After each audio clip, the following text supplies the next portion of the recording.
Due to the content in this video, it is recommended for viewers aged 16 and above. This video was one of the first I ever made, which I initially removed due to me being Norwegian. It was a little too close to home. This is a re-uploading with a new narrator. Utoya, July 22nd, 2011. 1518. A van is stationed in front of the government building in Oslo, Norway. A man in a police uniform exits the vehicle and lingers outside the van for 7 seconds before briskly heading towards Herborg Kråkevik, where he has another car parked. He proceeds to the AUF summer camp at Utoya, the youth organization of the Labour Party in Norway. 1525. The car bomb detonates, causing extensive damage to the government quarters, including the office of the Prime Minister, Jens Stoltenberg. The blast claims 8 lives and leaves at least 209 injured, with 12 in critical condition. 1615. At the AUF summer camp, the young participants are gathered in the main hall of the cafe building to receive information about the Oslo bomb. It is emphasized that they are in the safest place they can be. The island hosts a total of 564 people, with 530 being teenagers or young adults. 1655, the assailant arrives at Utoya from the land side. Posing as a Norwegian security police officer from PST, he says to the AUF guard on the pier that he is here on a routine assignment related to the Oslo explosion. Wearing a fake police uniform and displaying a counterfeit police ID, he instructs the guard to step away while he readies his equipment. 1657. The ferry is directed to pick up what they believe is a policeman. Monica Bose, known as Mother Utoya, joins the AUF ferry MS Thorbjorn to transport the murderer. The skipper, Bose's boyfriend, steers the ferry, and the journey across the strait takes approximately 4 minutes. 1717. The murderer disembarks on Utoya with Monica Bose. Trond Berntsen, an off-duty policeman, meets them. He is accompanied by his 10-year-old son on the island, but the child is not with his father at the time. The murderer carries weapons, a bulletproof vest, and a black suitcase containing various equipment and ammunition. Berntsen offers to transport the equipment to the main building, a proposition accepted by the murderer. Getting suspicious, the policeman Berntsen now asks to see the murderer's police identity card. 1721. Suddenly, the murderer draws a gun from a holster, shooting and killing Berntsen and Bose. Another on-duty guard attempting to flee is also slain. Bose's boyfriend, the skipper, tries to alert people on the island before returning to MS Thorbjorn. 1723. The terrorist has transitioned from the main building to the cafe, resulting in the death of 1 woman and 2 men standing outside the main entrance. 1724. At this moment, the police receive the first emergency call from Utoya. The caller is the skipper of MS Thorbjorn, reaching out to Nordre Buskerud Police District. He reports witnessing the brutal killing of his girlfriend Monica by an assailant dressed as a policeman who is randomly shooting people. 1725. The assailant is now in the vicinity of the cafe building and Teltplassen, repeatedly shouting threats such as Marxists, "You are going to die today." He now shoots 1 girl and 1 young man who sustain mortal wounds, later succumbing to their injuries. The terrorist proceeds into the cafe building, where within the next 2 minutes, he massacres the lives of 13 individuals and injures 8 others. The murderer exits the cafe, shooting 1 person as he walks southeast. This person was listening to his iPod and was unaware of what was going on. Between 1731 and 1737. During this time frame, 3 girls, 3 young women, and 4 young men are shot and killed while lying close to each other, holding hands. Among the victims is Bano. Viljar Hansen, 17, is one of the injured but survives. His younger brother, Torje, 14, gets away without physical injuries. 1736. Approximately 15 minutes after the assailant came to the island, MS Thorbjorn departs Utoya. On board are some of the leaders of AUF, including Eskil Pedersen, the head of the youth organization, making their escape from the island with the ferry. The leadership of AUF has faced substantial criticism, with many expressing the belief that the ferry could have been utilized to save more lives. However, those on the boat, including the captain, adamantly deny any possibility of having taken different actions. 1737. Two boys try to escape from the terrorist down a cliff at Vestspissen. The two are best friends and one of them slips, falls and dies. His friend escapes by hiding, standing close to the rocks where the murderer can't see him. This is him, clinging for his life that day. 1740. The terrorist opens fire on individuals attempting to swim to the mainland, resulting in one boy drowning in his desperate attempt to reach safety. In the forest between Sidspissen and the schoolroom, one girl and one boy are killed, execution style. 1744. 47 people have barricaded themselves in the schoolroom, fortifying their defenses with stacked mattresses and furniture. 2 shots pierce the door, but miraculously, no one sustains injuries. 1751. The assailant retraces his steps to the main house, replenishing his ammunition. Intent on setting the main building ablaze, he is thwarted by the inability to find his lighter. Subsequently, he heads towards the dock, firing at a boat attempting to escape with 2 occupants. Although the boat is struck by 11 bullets, fortunately, no one on board is injured. 1752. The first patrol from Hornfoss has arrived, observing smoke rising from grenades around the main house, and they hear repeated shots. For fear of being hit, the officers change the meeting place from the pier to further up the road, delaying the police operation with many fatal minutes. 1757. The terrorist returns to the cafe building where he finds a mobile phone, which he takes with him. 1800 hours. From the woods, the murderer calls the police, introduces himself and says he wants to surrender. He waits a couple of minutes for a call back, but the police don't have the number he called from, and he continues his killing spree. 1802. In the minutes after the conversation with the police is over, 8 people are killed, 2 boys, 1 girl, 3 young women, and 2 young men. 1805.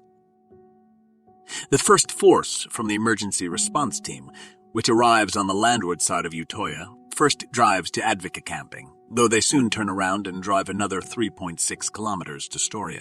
That the emergency response team chooses to turn around is due to a misunderstanding in the communication. An incorrect hearing means that the operation manager at Hornfoss changes the meeting place to Storia. 1807.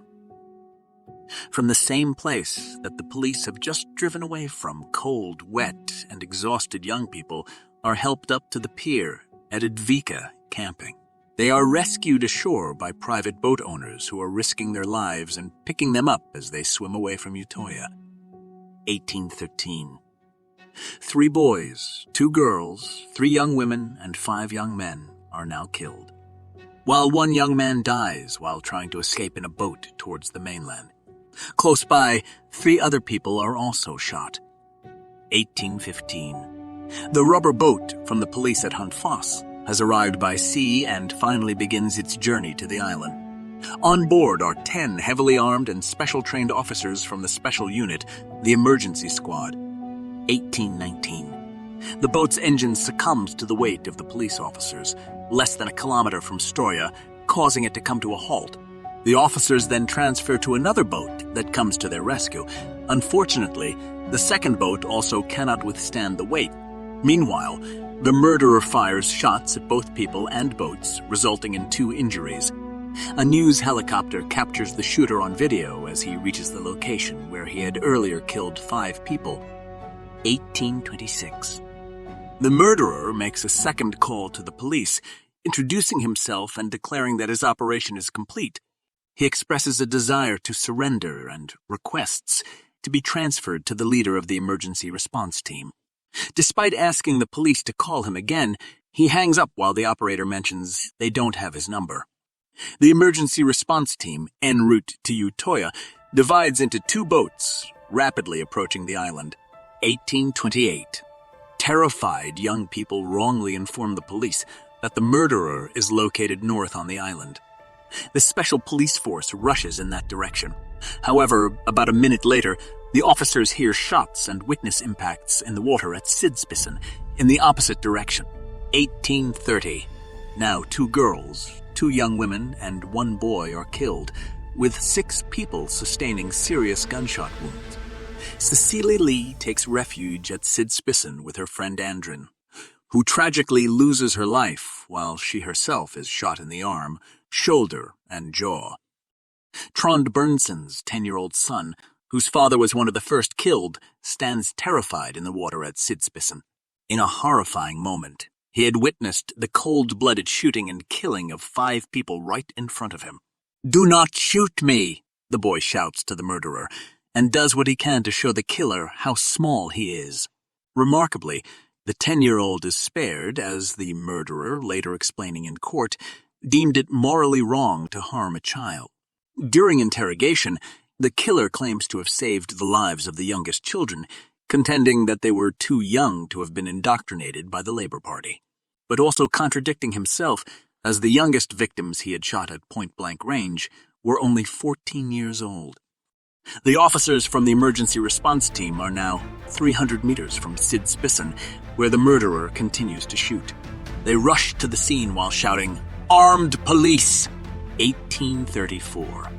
The murderer has become aware of the police presence and finally stops firing. In a clearing in the forest near the schoolroom, the murderer walks towards the emergency response team while he holds his arms out to the side. The officers from the emergency response team first believe that the murderer is wearing a bomb when they see a white cord goes out from the vest he is wearing, and the police are getting ready to shoot. They quickly discover that it is an ammunition vest, and that the cord belongs to an iPad used by the murderer to block out the screams of his victims. The murderer is ordered to lie down on the ground and is handcuffed. Using a mobile phone, one of the officers takes a picture immediately after the arrest. The terrorist now complains that he has a cut in a finger and has the audacity to ask for a patch. 18:45. 42 ambulances, 6 ambulance and 2 rescue helicopters are now participating in the rescue work at Utoya. In addition, volunteers in their own boats help transport survivors, wounded, and the dead bodies of the victims ashore. The skipper, who saw his girlfriend Monica being killed, will continue throughout the night with the rescue work on board the MS Thorbjorn. 1900 hours. The uninjured are helped on board buses, while the injured are sent by ambulances and helicopters to hospitals. After receiving calls from their children on Utoya, many relatives have come to Tyref, Jordan, in the hope of meeting their loved ones alive. They desperately stand in line at a police roadblock, a few kilometers outside Utoya. 1957. 31 people are brought to the emergency room. One of the patients dies the next day. 2011.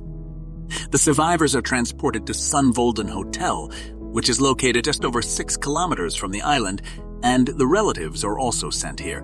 In the hotel, there are many who find their loved ones, but also many who receive the message that their children have not survived. The police escort the murderer to the main building on Utoya, where a 3-member team from Special Operations conduct the interrogation. 2101. Armed helicopters from the military hover over Utoya. Throughout the evening and night, a search is conducted for survivors, and authorities pursue several potential perpetrators before confirming that the murderer acted alone in the terrorist attack. Midnight. Police officers stand guard over the deceased, recounting numerous missed calls. The only visible and audible signs on the island are the lights and sounds emanating from lost mobile phones. A total of 77 people were killed that day, and many hundreds were injured. The murderer was sentenced to a 21-year sentence, which is the maximum sentence in Norway, but it's a custodial sentence, meaning that he will most likely spend the rest of his life behind bars. Because he is at extreme risk of getting killed by other inmates who hate him, he is serving his sentence in isolation. A few days after the terror attack, over 200,000 people gathered in the streets of Oslo with roses. The result was that Oslo was decorated with roses everywhere in the days that followed, Especially at Oslo Cathedral, there was a whole sea of flowers. Crown Prince Haakon and Prime Minister Jens Stoltenberg were among the speakers at the event. People spontaneously started singing the Norwegian national anthem and the song to the youth at the event. There was a strangely quiet and calm atmosphere in the city, even with so many people packed in the center. People laid flowers all over the city. At statues, street signs, and water fountains were surrounded by flowers. The only thing that broke the silence was spontaneous applause that broke out in the streets of Oslo whenever people saw the ambulance people who had worked tirelessly to try to save as many lives as possible that day. They became the symbol of Norway and Norwegians' response to that very tragic and horrible day. Norwegians refused to react with anger and instead reacted with love and bonding together as a nation. A few days later, over half of Oslo's population, more than 200,000 people, gathered in Oslo city center for a memorial concert for all the victims of that terrible day. Together with singer Herborg Kråkevik, all of Oslo joined in the song to the youth. And I must admit, I have never been prouder of being Norwegian than I was that day. Right after this horrific terror act, we could have reacted with anger and vengeful like the Americans did. Kringsatt av fiender, gå inn I din tid. Under en blodig storm, vi deg til strid. Kanskje du spør I angst, udekket, åpen. Hva skal jeg kjempe med? Hva mitt våpen? Her ditt vern mot vold, her ditt sverd. Tro